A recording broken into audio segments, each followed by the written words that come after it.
The Dallas Stars will be one of many teams looking to improve through free agency this offseason. And on today's show, we will take a look at some of the more underrated names on this offseason's free agent market. We'll talk about Rickard Rakell, Frank Vatrano, and Ben Chiarot on today's episode of Locked On Stars. Your Locked On Stars, your daily podcast on the Dallas Stars. Part of the Locked On Podcast Network, your team every day.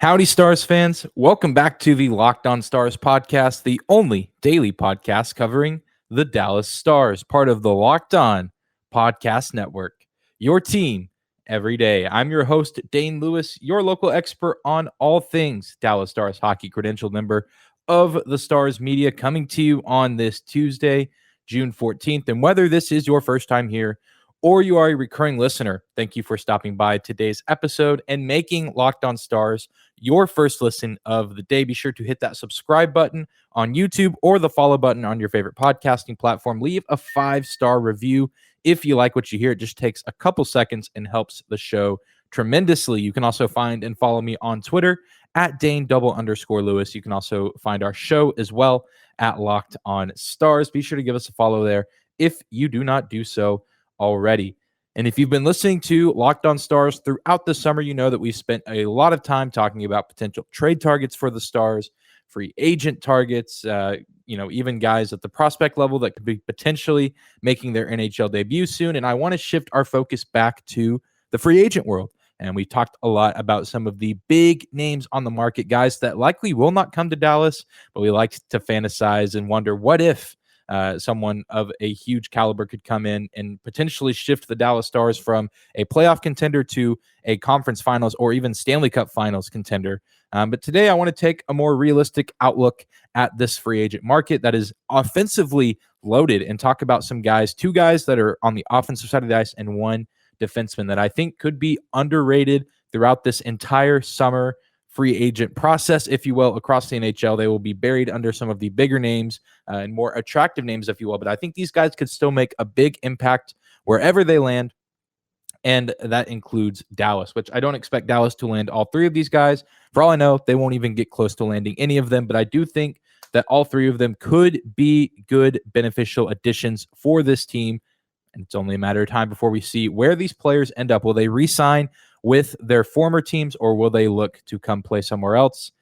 And will they come to play in Dallas, Texas? And the first guy I want to talk about is a current member of the Pittsburgh Penguins. That is, of course, Rickard Rakell. This is a guy who, like everyone else that we're going to talk about today, was moved at the trade deadline this past season. He was an Anaheim Duck and was a part of that organization for the entirety of his career up until the middle portion of this past season, where he was sent to the Pittsburgh Penguins.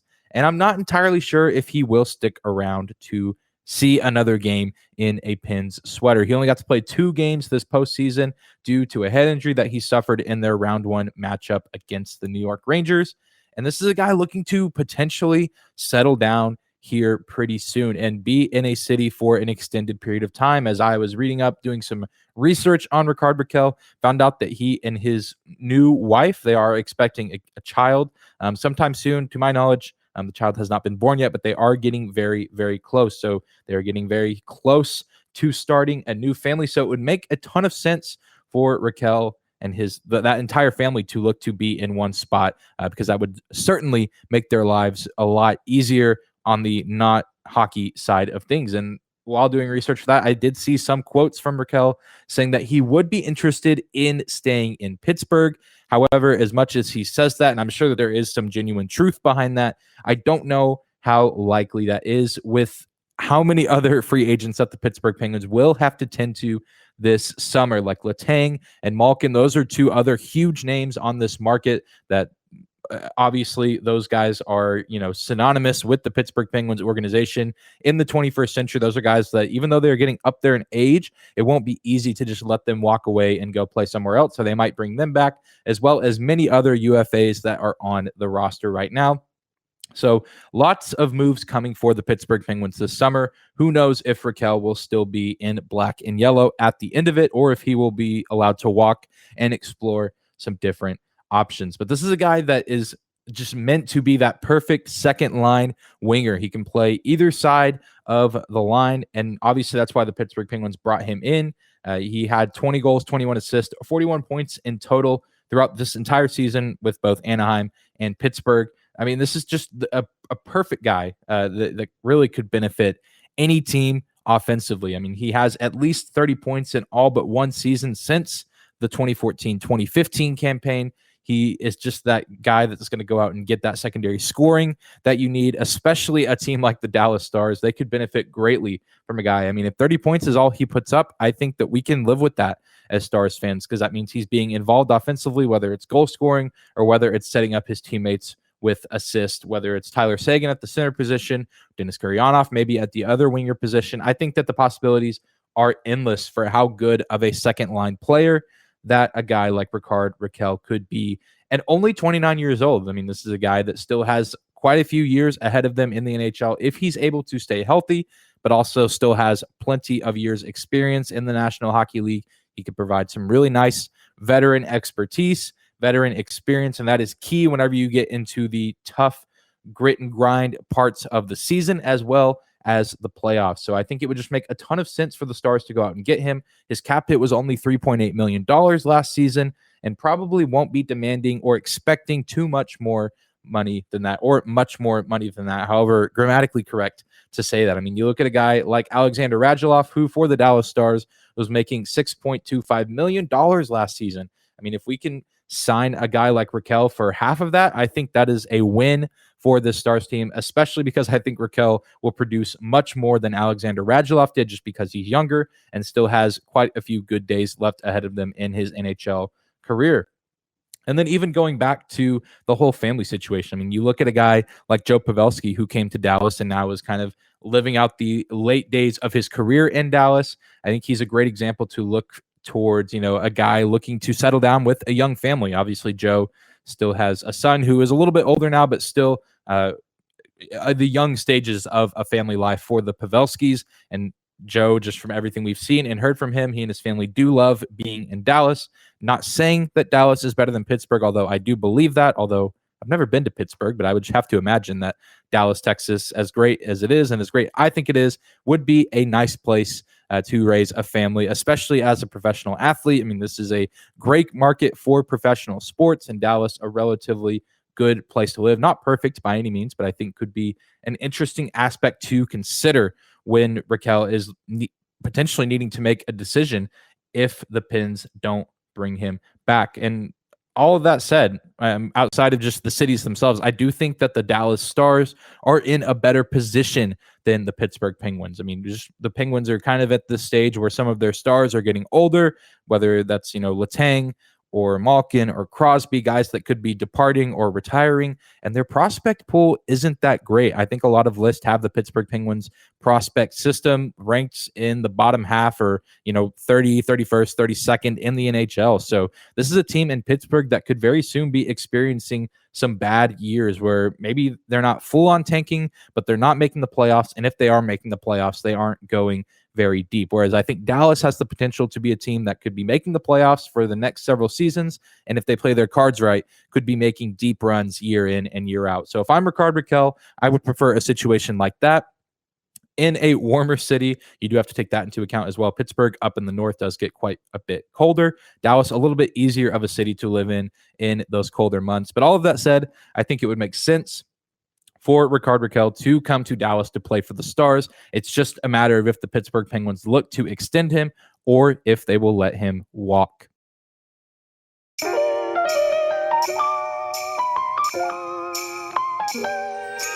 Today's episode of Locked On Stars is brought to you by our friends at Built Bar. And the people at Built Bar are always coming out with amazing new flavors. Well, this time Built Bar has truly outdone themselves with their new mud pie flavor. And for the first time ever, Built is introducing this new mud pie flavor in both a traditional Built Bar as well as a Built Bar Puff. You're not sure what mud pie tastes like? Well, if you're a chocolate fan, you better sit down for this one. The new Mud Pie bar is rich with whipped cream and chocolate mousse, smothered in 100% real chocolate and topped with cookies and cream crumble. You've got to try this new Mud Pie flavor as soon as possible, and you need to hurry because this flavor will only be available for a limited time and it will sell out quick. Visit built.com right now to taste the deliciousness for yourself. Luckily, we have saved the best for last. It's actually very, very good for you, this new Built Bar flavor. All Built Bar products are low calorie, high protein, and low sugar. Mud Pie is packed with 16 grams of protein, only 150 calories, and 8 grams of sugar. It's like your mom baked the most delicious, creamy chocolate mud pie and wrapped it up just for you. Go to Built.com right now and use promo code LOCKED15 to get 15% off your order. Again, use the promo code LOCKED15 for 15% off your order at Built.com. Hey, Stars fans, Dane here. We have an important favor to ask you. We've put together a survey so we can learn more about listeners like you and make your favorite Locked On podcast better than ever. This is your opportunity to tell us what you like and don't like about Locked On Podcast. Go to lockedonpodcast.com/survey right now to get started. It won't take very long, and everyone that completes a survey can qualify for a chance to win one of 10 $100 Ticketmaster gift cards. To take our audience survey, go to lockedonpodcast.com/survey. Thank you guys so much for your help. Now let's get back to today's episode.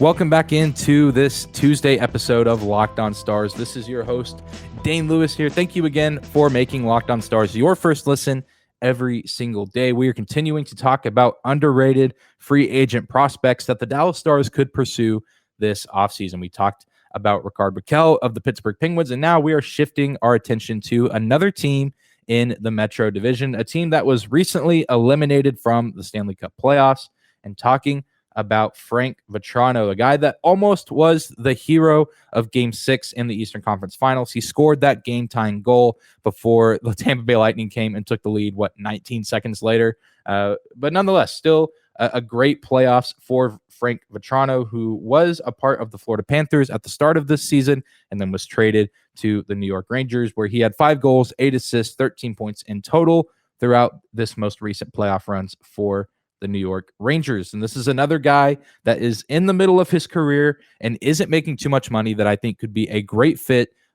in a middle six role with the Dallas Stars. He's 28 years old. His cap hit was $2.5 million last season with the Panthers and the Rangers.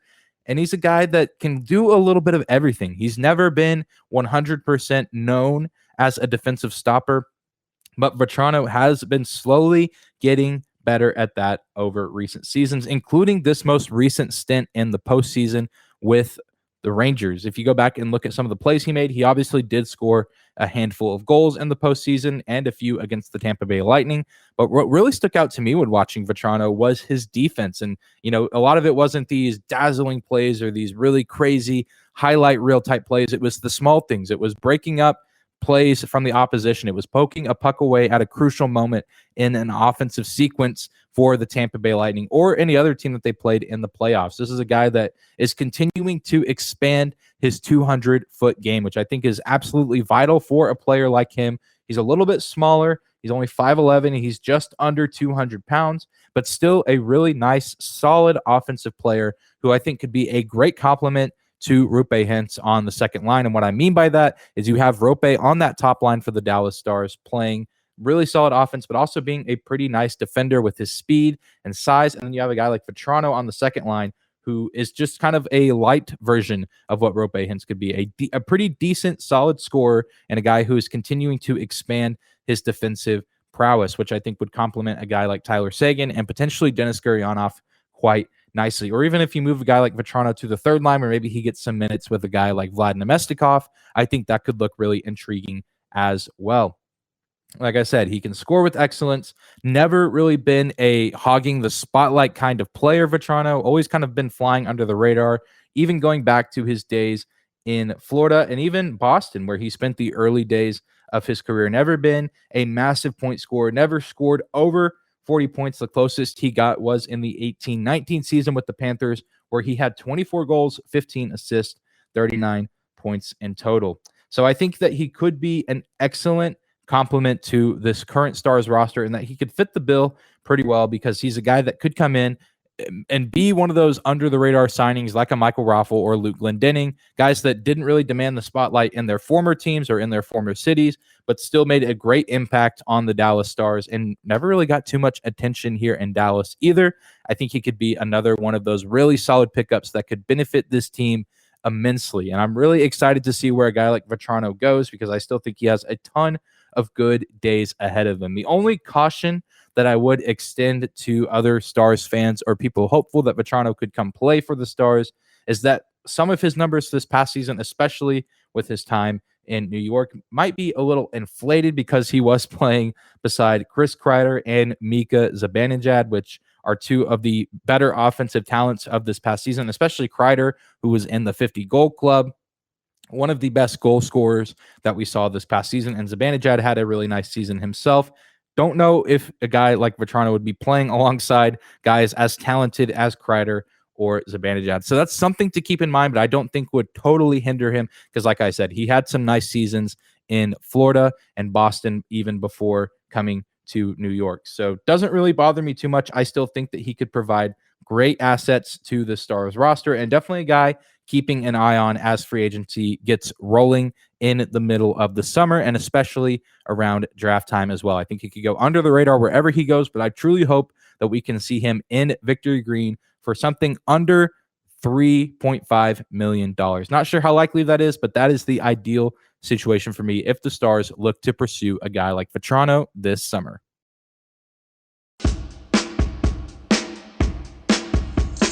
All right, time to close out today's episode of Locked On Stars, talking about our final free agent prospect that could potentially be wearing Victory Green next season. And now we're shifting our focus to the defensive side of the ice and a guy who currently plays in the Atlantic Division. Talking about Ben Chiarot, defenseman who was traded to the Florida Panthers in the middle of the season from the Montreal Canadiens with a $3.5 million cap hit, 31 years old, and just at the end of the day, a pure defenseman, a guy that is putting the defense in the word defenseman. 9 goals, 17 assists, 26 points was his stat line in the regular season last year. This is a guy that has been purely known to be a defensive presence. He can do just enough on offense to keep teams honest. He can get that nice shot from a blue line every now and then or help set up an offensive play. But really, when you look to sign a guy like Ben Chiarot, you're looking to add defensive power. And again, this is another really interesting guy across the entire landscape of the NHL, because when you look at the free agent market this offseason, it is loaded with offensive talent, especially at the centerman position, but even a ton of really talented wingers. But when you look at the defensive side of things, things are not as attractive on that side of the ice. Chiarot might be the biggest name in the defensive free agent market outside of a guy like Chris Letang or John Klingberg. So he could be an underrated addition for any team, and I think that he will be heavily sought after this offseason because he is a top 3, if not the number 1 name in this defenseman free agent class. So definitely keep that in mind. This is a guy that of the 3 that I'm talking about, I think this is the least likely person that we could sign, but I think it could be a move that the Stars could look to make if the Florida Panthers don't re-sign him and if no other team is really chomping at the bit to add him to their roster. And he could come in and be a replacement for a guy like Andres Sekera, who is up there in age. I believe he's probably played his last games for the Dallas Stars.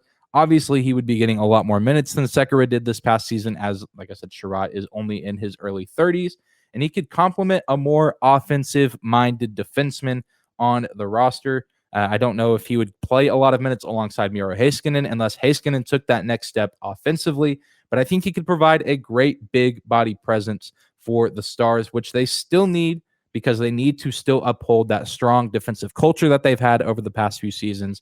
We've talked about on this show that a big emphasis this offseason will be to improve the offense, but that doesn't mean the Stars need to totally neglect the defensive side of the ice. I think that is still important to uphold the expectations that we would have for them going into this next season. A strong defense can still take you a long ways. However, you do need that offense to complement a strong defensive core. And I think Chiarot could make this defensive core really excellent next season if he were to come to the Dallas Stars.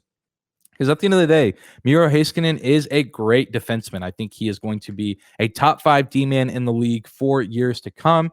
And especially with the likely departure of John Klingberg, he's really going to be the guy here in Dallas as far as defenseman goes for the next season. Again, that is if John Klingberg leaves, which right now I still am under the belief that he will, because I believe he will want to get more money than the Dallas Stars are willing to pay him. And if he does leave, there will be a need for another solid veteran to come in and take his place. I don't know if a guy like Chiarot will play the exact same role as John Klingberg, but as far as that veteran presence on the blue line, I think Chiarot would fit that role perfectly. He's a guy that has been around for several seasons now in Winnipeg, in Montreal, and now even most recently in Florida. I mean, definitely not the flashiest guy, especially offensively. Doesn't have the offensive prowess of a guy like John Klingberg.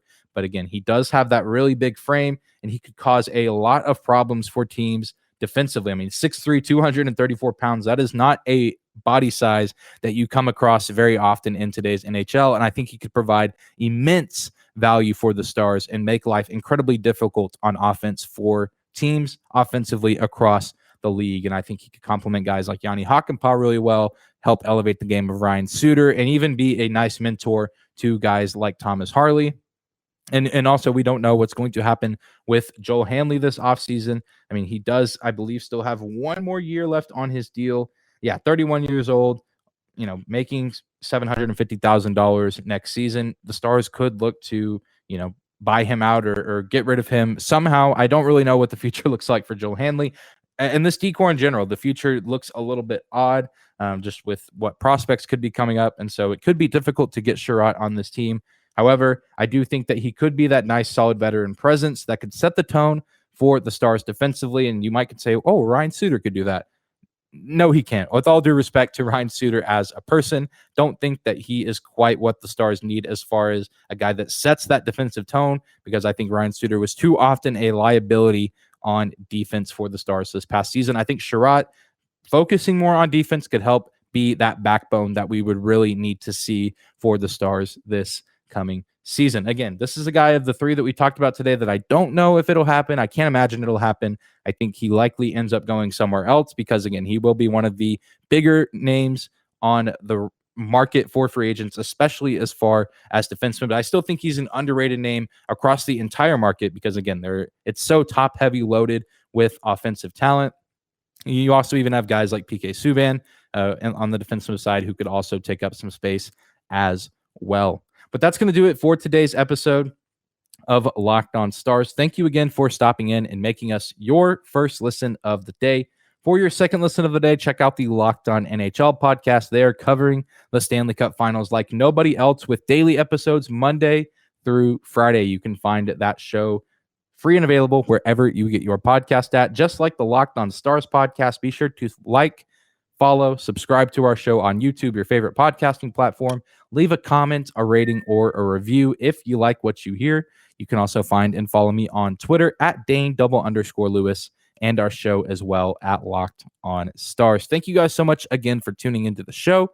We will see you back here tomorrow.